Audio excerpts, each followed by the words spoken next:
Today I'm going to talk a bit about Amy Lamé, the former Night Czar for London.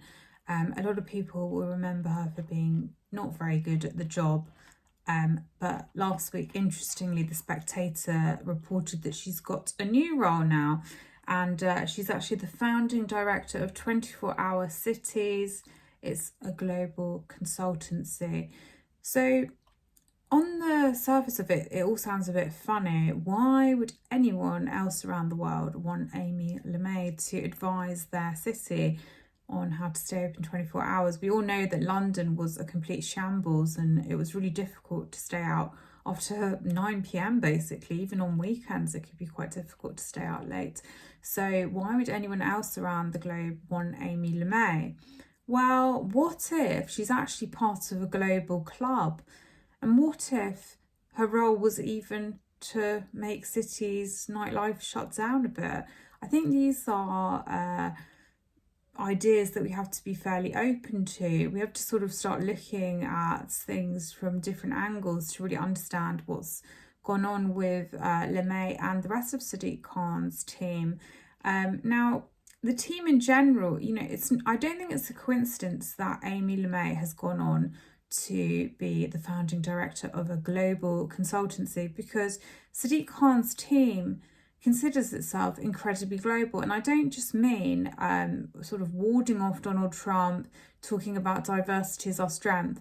I mean, they are on a lot of flights trying to expand their international reach. And Lamé, while she was the Night Czar, she went off on trips to Mumbai, Melbourne, Sydney, Boston, Bologna, Berlin, Paris, Tallinn, and even Lviv in Ukraine. And these were all, interestingly, funded privately. But one of the interesting things she did when she was in Sydney, she met up with some other Night Czars. So you have to kind of wonder, it's all quite interesting that there are these global Night Czars. And why are they all working together? And are some of them keeping nightlife open and some of them not? Or are they all on the same page? This is something I don't have the answers to, but I'm just saying she is a global lady. And the rest of the team are all the same. You've got Justine Simons. Most people haven't heard of her, so don't worry if you haven't, but she's responsible for the 4th plinth in London, the ghastly plinth, and she's the Deputy Mayor of Culture. And she is a founder, just like Lamé, but she has founded the World Cities Culture Forum, so she even invoices taxpayers so she can go on flights as part of that role to places like Brazil. There's Mete Koban, who's essentially Sadiq Khan's protege. They've been long-time allies, and I think, I really do think he's his protege. I think Khan has a soft spot for him, and he's now the Deputy Mayor for the Environment. And before then, he was a Hackney councillor, a Labour councillor. And he worked for a youth democracy charity that Alistair Campbell helped him set up. And he was flying all over the place. And he went to the United Nations and the White House, for instance.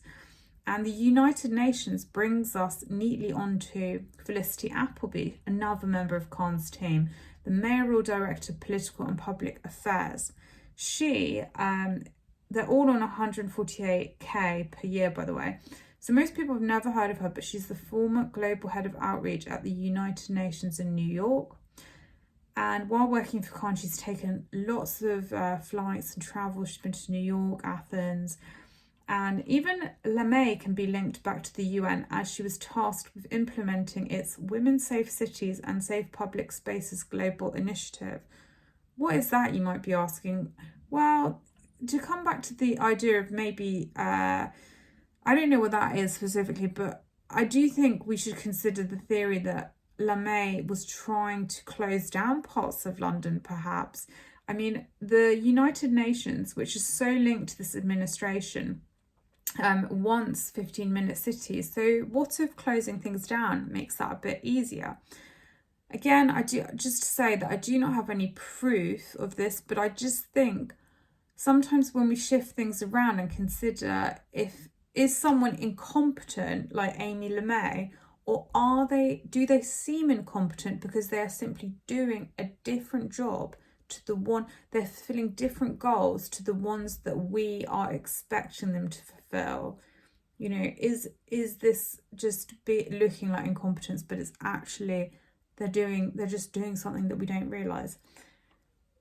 Anyway, then you've got Khan himself. He's often on flights specifically to the US. He's very connected there, and he's been hanging out with everyone from Ugly Betty to the Clintons to the mayor of NYC, Eric Adams, and his good friend, his words not mine, Mike Bloomberg, the 3-time mayor of New York. And this brings us to really the whole thing that brings together all these global roles is C40 Cities. That is a global alliance of mayors around the world, and they're all trying to be on the same page in fighting climate change. And the C40 cities there's a food chain, and higher up is the UN, and Mike Bloomberg is the UN Special Envoy for Climate Action. So he's sort of Sadiq Khan's boss. So you've got the UN and the powers that be, then they've got these envoys, then you've got C40, and C40 is just another cog in the machine that is bringing the cities all together to force them to do, not force, but get them to do UN directives about becoming all eco-wonderful or whatever. As I've said in another video, you might want to check out some of the other videos on my blog, because the more you read about it, there's just so much that it just helps everything to start to consolidate.